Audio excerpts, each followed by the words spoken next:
Hello प्यारे विद्यार्थियों, हम आ गए हैं अपनी अगली क्लास में। ठीक, चलिए। थर्मोडायनामिक्स यानी ऊष्मा गतिकी। ऊष्मा गतिकी का हम अध्ययन कर रहे हैं और इसमें हमारा जो अगला टॉपिक है वो थोड़ा समझने में दिक्कत करेगा। क्या बात कर रहे हो सर? समझने में दिक्कत करेगा? हाँ, समझने में दिक्कत करेगा। उसको समझना पड़ेगा, सिर्फ समझने के लिए है। उस पर कोई सवाल आएगा या कोई सी चीज़ आएगी, कोई आंकिक प्रश्न आएगा, ऐसा नहीं है, लेकिन समझने के लिए बहुत ज़रूरी है। ठीक, चलिए। उसका नाम है स्थैतिक कल्प प्रक्रम, ऊष्मा गतिकीय प्रक्रम। 8 नंबर का टॉपिक है एनसीईआरटी में। ऊष्मा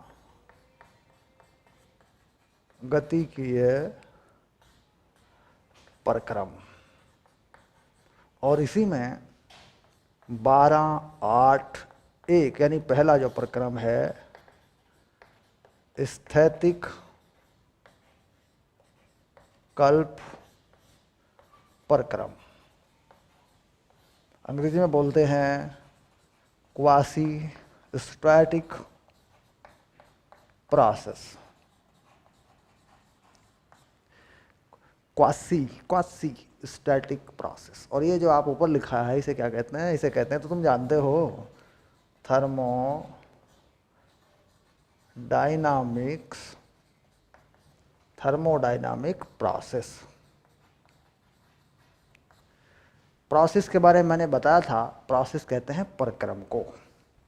प्रक्रम यानी एक ऐसी व्यवस्था जिसमें किसी गैस के या किसी पदार्थ के या किसी निकाय के अंदर के स्थूल चरों को बदला जाता है। ताप को बदलते हैं, दाब को बदलते हैं, है ना, आयतन को बदलते हैं। बाहर से ऊर्जा ली जाती है, ऊष्मा ली जाती है, दी जाती है, बाहर से कार्य किया जाता है, लिया दिया जाता है। ठीक, दैट इज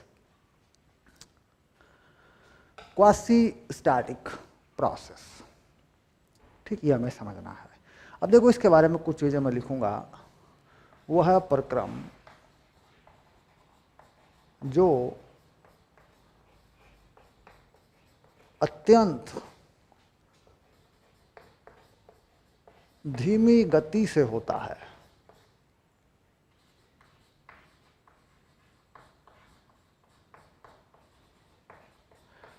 जिसमें गैस साम्य अवस्था में रहती है।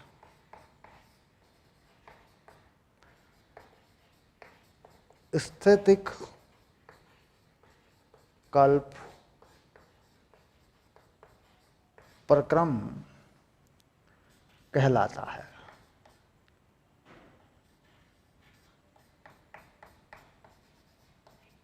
यह एक आदर्श प्रक्रम है,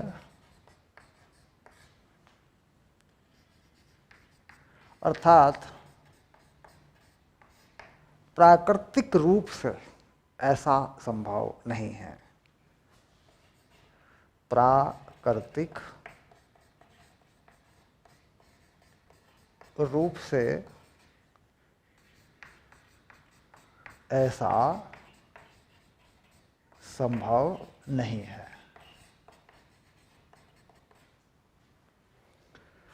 वह प्रक्रम जो अत्यंत धीमी गति से होता है, बहुत धीरे धीरे धीरे, जिसमें गैस साम्य अवस्था में रहती है, यानी साम्य अवस्था बनी रहती है। साम्य अवस्था का मतलब है किसी दूसरे के साथ, वातावरण के साथ ताप दाब समान बने रहें। नियम ताप और दाब पर होता है, आयतन घटता बढ़ता है। ठीक, तो ताप और दाब गैस के अंदर ज़्यादा परिवर्तन उनमें ना हो, लगभग ना के बराबर परिवर्तन हो, और तापमान पर्यावरण के साथ, जिस बर्तन में गैस रखी है उसके बाहर जो पर्यावरण है उसके साथ तापमान सामान्य यानी वही तापमान बना रहे, तापमान में परिवर्तन ना हो। साम्य अवस्था का मतलब है तापमान समान हो, ताप समान हो, दाब वही बना रहे, आयतन कुछ भी हो, आयतन घटता बढ़ता रहता है। साम्य अवस्था पर मैंने बात की थी, हमारी दूसरी क्लास थी, ये टॉपिक था तापीय साम्य, उसको अच्छे से पढ़ेंगे, वहाँ समझेंगे साम्य अवस्था क्या चीज़ है। कोई एक लाइन में बता देंगे कि ये साम्य अवस्था, ऐसी बात नहीं है, साम्य अवस्था को समझना पड़ता है। तो सबसे पहली चीज़ तो यही भाई शब्द जो है, अब देखिए ये स्थैतिक कल्प, स्थैतिक कल्प क्वासी स्टैटिक, यानी स्थिति वही बनी रहे, स्थिति वही बनी रहे। ठीक, अब ये तो बात स्पष्ट हुई कि भाई ये धीमी गति से होगा। अगर हम किसी गैस को एकदम बहुत तेजी से ऊष्मा देंगे या हम किसी गैस से बहुत तेजी से ऊष्मा लेंगे, ठीक, तो उसके तापमान बदलेंगे, उसके दाब बदलेंगे, उसके आयतन बदलेंगे, साम्य अवस्था टूट जाएगी। तो जब कोई प्रक्रम एक अवस्था से दूसरी अवस्था पे जाता है, यानी एक साम्य अवस्था से दूसरी साम्य अवस्था पे जाता है, तो दोनों साम्य अवस्थाओं के मध्य में साम्य अवस्था नहीं रहती, बाद में साम्य अवस्था बन जाती है। अब जैसे मान लीजिए यदि कोई गैस या यदि कोई प्रक्रम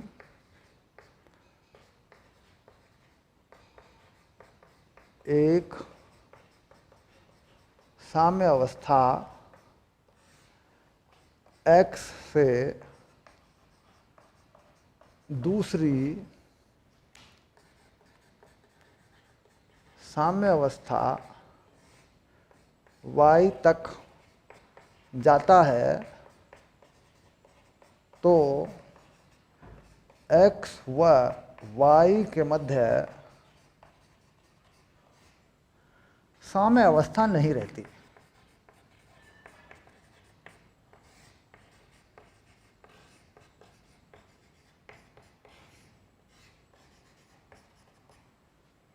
x से y पे जाता है तो बीच में साम्य अवस्था नहीं रहती। पहले साम्य अवस्था क्या थी? x थी, बाद में कितनी हो गई? y हो गई, लेकिन बीच में नहीं, इन दोनों के बीच में नहीं होती। ठीक, यदि बीच में भी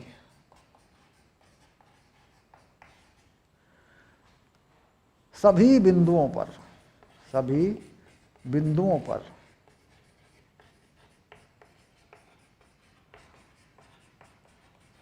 साम्य अवस्था स्थापित कर दी जाए तो प्रक्रम x से y तक जाने में अनंत समय लेगा व अनंत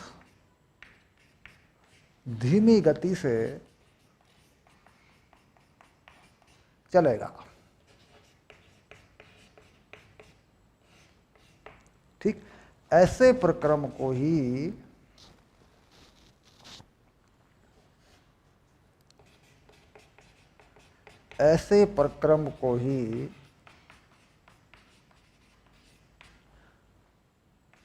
स्थैतिक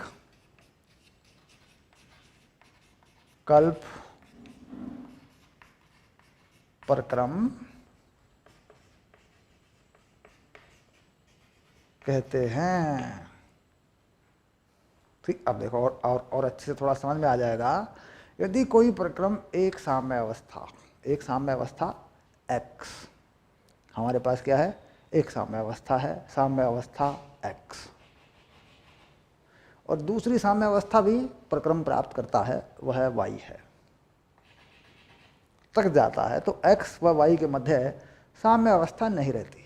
x से y पे जब जाता है तो साम्य अवस्था नहीं रहती। यदि बीच में भी सभी बिंदुओं पर साम्य अवस्था स्थापित कर दी जाए, ऐसा कुछ कर दिया जाए कि बीच में भी साम्य अवस्था बनी रहे, तो प्रक्रम x से y तक जाने में अनंत समय लेगा, वह अनंत धीमी गति या अत्यंत धीमी गति से चलेगा। ऐसे प्रक्रम को ही स्थैतिक कल्प प्रक्रम कहते हैं, यानी क्वासी स्टैटिक प्रोसेस। ठीक, तो बात समझ में आ गई। अब हम देखेंगे इसका प्रायोगिक या प्रायोगिक निरूपण कैसे हो सकता है, यानी हम इसको कैसे दिखा सकते हैं, ये कैसे हो सकता है। अगर हम इसका प्रयोग करना चाहें तो लगभग, क्योंकि हम जानते हैं भाई अनंत समय हमारे पास कहाँ है, अनंत धीमी गति से हम कैसे करेंगे। तो लगभग ऐसा प्रोसेस, जिसे हम कह रहे हैं कि अब इसे आदर्श मान लेंगे, ये आदर्श है, यानी वास्तव में ऐसा नहीं है लेकिन इसके आसपास होता है। जैसे हम मानते हैं आदर्श गैस, तो हम मानते हैं आदर्श गैसों में कहीं कहीं कोई गैस किसी ताप दाब पर आदर्श गैस की तरह व्यवहार कर जाती है, तो उसी तरह की बात हो गई, माना हुआ हो गया। ठीक, चलिए अब देखते हैं कि इसका प्रायोगिक निरूपण कैसे कर सकते हैं। इसको अच्छे से समझना है, जैसे मैंने बताया था कि समझना जरूरी है।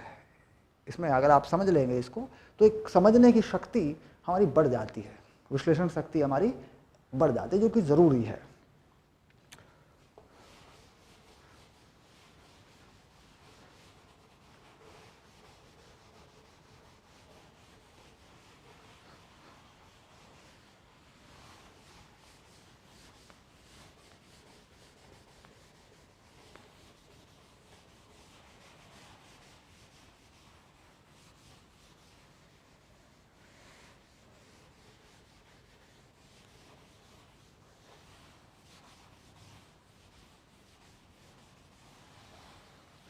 तो इसको समझने के लिए सबसे पहले मैं एक चित्र बनाता हूँ।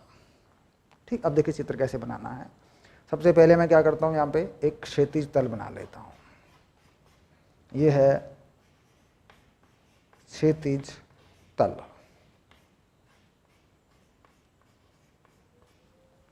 ठीक, इस क्षैतिज तल से कुछ ऊंचाई पर, इस क्षैतिज तल से कुछ ऊंचाई पर एक मेज या कोई चीज रख के ऐसे मैं यहाँ पर इस जगह पे एक गैस से भरा हुआ बर्तन रख देता हूँ।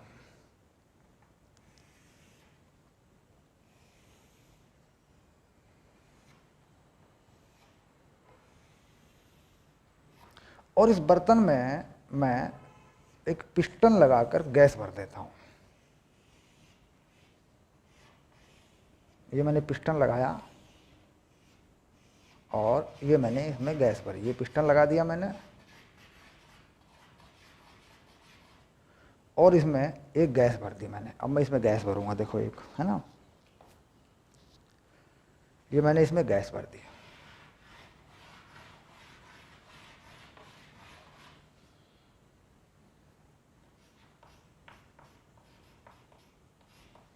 ठीक, पिस्टन के ऊपर मैं पानी भरूंगा, इसके अंदर पानी, यानी पिस्टन के ऊपर मैं कुछ ऊंचाई तक पानी भर देता हूँ इसमें, क्योंकि पानी बहुत ही अच्छा प्रयोग करने के काम आएगा। पानी से हम समझ सकते हैं, बड़ी आसानी से समझ में आ जाएगा हमारी। ये पानी भरूंगा मैं। ठीक, तो पानी का रंग आप जानते हैं कैसा है, तो पानी का रंग देखो ऐसा है। ये पानी, ये पिस्टन के ऊपर दे पानी भरा हुआ है। ठीक, अब यहाँ पर मैंने लिख दिया ये पानी है, कुछ ऊंचाई तक पानी भरा है पिस्टन के ऊपर। यानी जो पानी है इस पिस्टन को लीक करके ये नीचे गैस में नहीं आता और गैस ऊपर नहीं जाती, यानी ये पिस्टन जो है, ये पिस्टन पानी और गैस के मध्य ये चल सकता है, चलायमान है ये पिस्टन। इसे क्या कहते हैं, चलायमान पिस्टन, चलायमान पिस्टन। इसके ऊपर पानी भर रखा है मैंने। ठीक, गैस भरी है, ताप दाब वगैरह सब संतुलन में है। यहाँ पर क्या है, यहाँ का ताप क्या है, ये है पर्यावरण,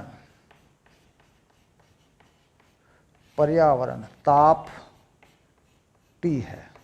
ठीक, और इस गैस का ताप भी T है, गैस का ताप और पर्यावरण का ताप T है। और यह जो दीवार है, इस बर्तन की जो दीवार है, यह चालक दीवार है, ऊष्मा चालक दीवार। यानी पर्यावरण से ऊष्मा का लेन देन हो सकता है। अगर यह गैस ऊष्मा देना चाहती है तो पर्यावरण को दे सकती है, और अगर लेना चाहती है तो पर्यावरण से ले भी सकती है। Simple, okay. अब इसके बाद मैंने क्या किया कि यहाँ पर एक टोंटी लगा करके यहाँ पर मैंने एक टोंटी लगाई ऐसे,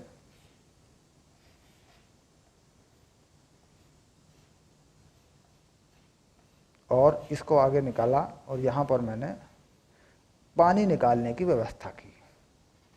यहाँ से बूंद बूंद करके पानी जो है, पानी बाहर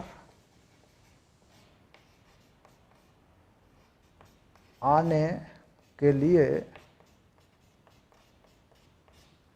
टोंटी, यानी यहाँ से बूंद बूंद करके पानी जो है बाहर आ सकता है, यानी इस टोंटी में से पानी बाहर आ सकता है।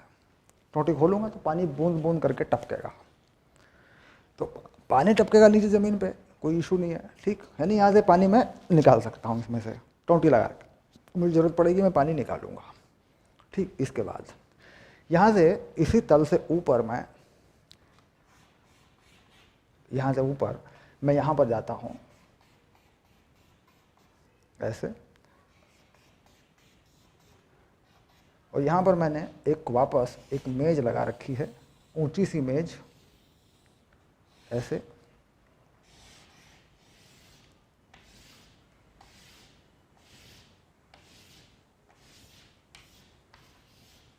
ये मैंने ऊंची मेज लगा रखी है, देखिए। और यहाँ पर भी मैंने एक पानी का टैंक भर रखा है, यहाँ पर भी मैंने एक पानी के टैंक में पानी भर रखा है ऐसे, यहाँ पर भी मैंने पानी भरा हुआ है ऐसे, ये भी पानी है,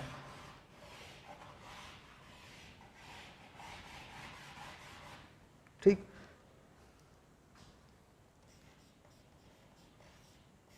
पानी, इसमें भी पानी है। और यहाँ पर भी मैंने एक टोंटी के माध्यम से, एक टोंटी लगा करके मैंने यहाँ पर भी, और यहाँ पर भी मैंने कुछ ऐसी व्यवस्था की हुई है कि मैं इसमें भी पानी डाल सकता हूँ, इसमें भी मैं पानी चाहूँ तो नीचे डाल सकता हूँ। और यहाँ पर मैंने एक टोंटी लगा रखी है ऐसे, और पानी यहाँ से मैं निकाल सकता हूँ, यानी यहाँ पर जितना मुझे पानी की ज़रूरत है मैं यहाँ से निकाल सकता हूँ इस टोंटी से, और यहाँ पर भी इस टोंटी से पानी मैं निकाल सकता हूँ, ठीक। यहाँ पर टोंटी यानी नल जो है, ये है नल ए, और ये है नल बी, ठीक। अब शुरू में हम देखते हैं कि ये व्यवस्था चलती कैसे है, हमें समझना है कि ये प्रक्रम बिल्कुल धीमी गति से कैसे हो सकता है।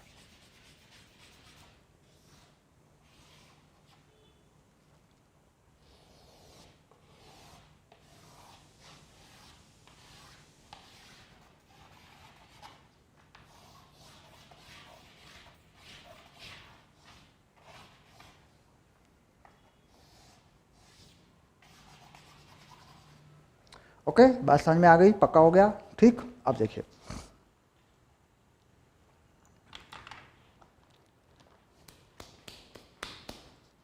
चलिए अब शुरू करते हैं, ठीक।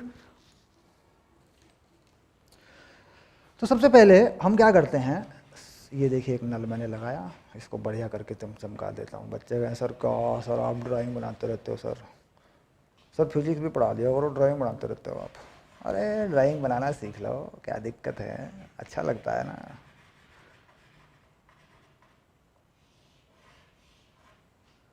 ड्राइंग बनाना सीख लो, अच्छा लगता है, ठीक। ये लो, ठीक। अब समय t बराबर 0 पर क्या लिखा मैंने, समय t बराबर 0 पर नल ए खोला गया, वह पानी बहुत धीमी दर से कम किया गया, जिससे गैस के ऊपर पड़ने वाला दाब घटने लगा तथा गैस के ऊपर पड़ने वाला दाब। देख, गैस के ऊपर पड़ने वाला दाब किसका? इस पानी का। और ऊपर से वायुमंडल दाब है। जब ये पानी धीरे धीरे नल ए है ना, नल ए नहीं, नल बी है ना, नल बी पे जा रहे हैं। पहले नल बी को लेंगे। हाँ हाँ, नल बी, ये देखिए नल बी खोला गया। जैसे ही मैंने इस नल को थोड़ा सा खोला, उसको नहीं खोला, ये बंद है, इसको नहीं खोला मैंने, इसको जैसे मैंने थोड़ा सा खोला, एक एक बूंद करके पानी टपकाना शुरू किया मैंने यहाँ पे, तो ये पानी घटेगा, क्योंकि ऊपर से पानी अभी बंद है, ये पहला पानी अभी बंद है, तो ये पानी घटेगा। पानी घटने की वजह से इसका दाब घटेगा, इस पिस्टन पर दाब घटेगा, जो कि पहले संतुलन की अवस्था में था। पहले क्या था? पिस्टन पर ऊपर से लगने वाले दाब और नीचे से लगने वाले दाब, गैस के दाब, वो बराबर थे, क्योंकि पिस्टन का द्रव्यमान लगभग 0 मान रखा था हमने, यानी पिस्टन में द्रव्यमान हम लगभग नगण्य मान रहे थे, तब ऐसा हो रहा था। तो कुल मिला के ये सामान्य से सोचा जा सकता है कि भाई ऊपर से पानी कम करेंगे तो दाब घटेगा। ठीक, दाब घटेगा तो गैस का दाब बढ़ेगा ऊपर को, तो पिस्टन ऊपर को चलेगा। लेकिन हमें पिस्टन को ऊपर को इतना धीमी गति से चलाना है कि जितना जितना आयतन बढ़े, अब देखिए गैस का आयतन बढ़ेगा, तापमान गिरेगा, तापमान घटेगा, तो तापमान घटने में पर्यावरण से ये गैस ऊष्मा ले सके। ठीक, यानी इतनी धीमी गति से करना है। तो कुल मिला के दाब घटने लगा तथा ताप भी घटने लगा। गैस पर्यावरण से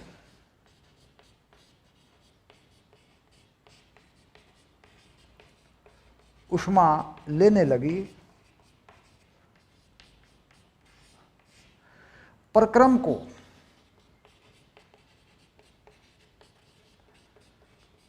इतनी धीमी गति से कराया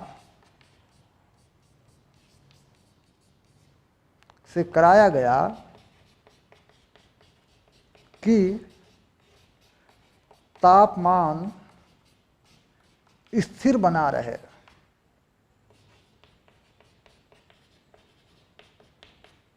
तापमान स्थिर बना रहे, ताप वही बना रहे, और दाब भी लगभग बराबर बना रहे, क्योंकि भाई ऊपर से दाब घटेगा तो गैस क्या करेगी? थोड़ा सा आयतन बढ़ा लेगी, गैस का आयतन बढ़ जाएगा, दाब फिर संतुलन में आ जाएगा। अतः ताप व दाब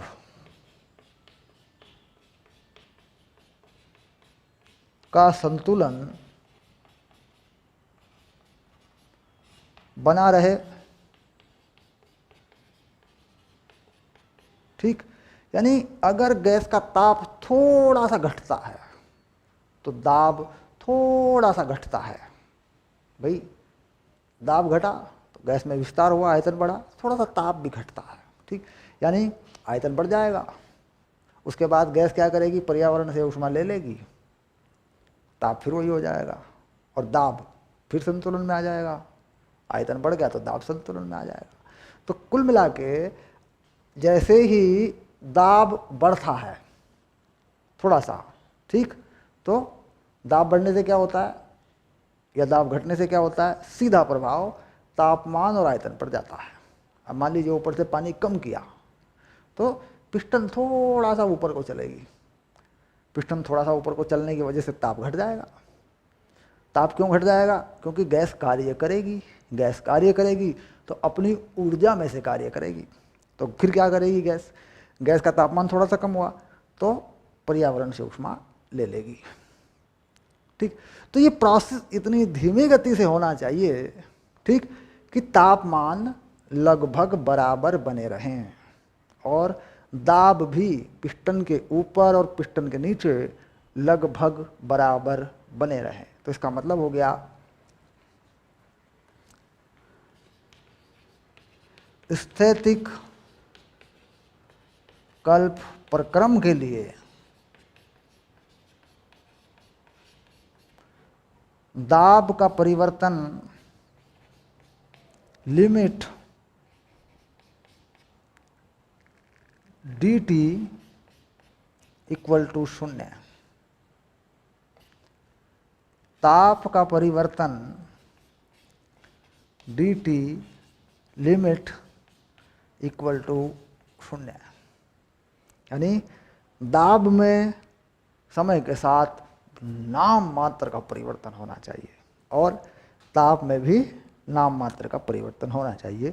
तो अवकलन में या गणितीय रूप से हम यहाँ सीमा लगा देते हैं। देखो, समय के साथ दाब का परिवर्तन या दाब परिवर्तन की दर लगभग 0 पर होनी चाहिए और ताप परिवर्तन की दर भी लगभग 0 पर ही होनी चाहिए या हो जाएगी। ठीक, इसी तरीके से आयतन परिवर्तन की दर भी लगभग 0 पर होनी चाहिए। आयतन भी बहुत धीरे धीरे धीरे बढ़ेगा। ठीक, तो आयतन के लिए भी लिख सकते हैं, हालांकि आयतन की कोई अनिवार्य शर्त नहीं है। आयतन परिवर्तन की कोई अनिवार्य शर्त नहीं है, लेकिन आयतन के लिए भी लिखा जा सकता है। ठीक, अब यहाँ पर आपने इस टोंटी पर इस नल ए को बी को खोलकर ये प्रयोग कर लिया। ठीक, अब अगर मैं नल ए को खोलूं और बी को बंद रखूं ऐसे, ठीक, तब क्या होगा? बी को मैंने बंद कर दिया, ए को मैंने खोला, तो यहां से धीरे धीरे पानी की बूंद बूंद में टपकाऊं तो दाब बढ़ेगा। दाब बढ़ने की वजह से आयतन घटेगा। आयतन घटेगा तो गैस का ताप बढ़ेगा। गैस का ताप बढ़ेगा तो गैस ऊष्मा पर्यावरण को देगी। तो गैस ऊष्मा पर्यावरण को देती रहे, इतने धीमी गति से कराओ कि तापमान समान बना रहे। अब देखिए, टी पर नल ए को खोला गया, वह पानी बहुत धीमी गति से दर से कम किया गया, बढ़ाया गया, जिससे गैस के ऊपर पड़ने वाला दाब बढ़ने लगा।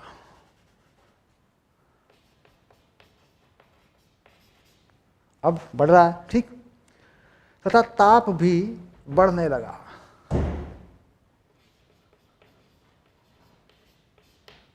गैस पर्यावरण से ऊष्मा, गैस पर्यावरण को ऊष्मा देने लगी। इस बार गैस पर्यावरण को ऊष्मा देने लगी, क्योंकि ऊपर से दाब बढ़ रहा है, आयतन घट रहा है, तो यानी कार्य हो रहा है पिस्टन पे, वो ऊष्मा में बदलेगा, तो कुल मिला के ताप बढ़ने की कोशिश करेगा, थोड़ा सा बढ़ेगा तो पर्यावरण को ऊष्मा जाएगी। प्रक्रम को इतनी धीमी गति से कराया गया कि तापमान स्थिर बना रहे। बिल्कुल सेम, यही थ्योरी तैयार हो गई।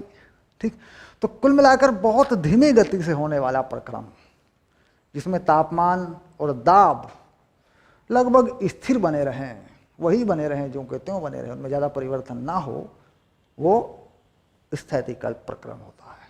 इस चित्र से हमने इसको भली भांति समझा है। इस पर कोई सवाल नहीं, इस पर कोई आंकिक प्रश्न नहीं, ये सिर्फ एक समझने का तरीका है कि भाई कोई भी प्रोसेस बहुत धीमी गति से होता है तो उसे बहुत अधिक धीमी गति से करवाएं तो वो आदर्श प्रक्रम में मान लें उसको, तो वो स्थैतिकल्प प्रक्रम कहलाता है। ठीक, परिभाषा मैंने शुरू में ही लिख दी थी, बिल्कुल शुरू में मैंने आपको परिभाषा लिख के बना दी थी, इसको आपने समझ भी लिया इस तरीके से। ठीक है, ओके, डन। चलिए अब करेंगे अगले प्रोसेस की बात, अगले कौन कौन से प्रक्रम है इनके बारे में पढ़ेंगे। ओके।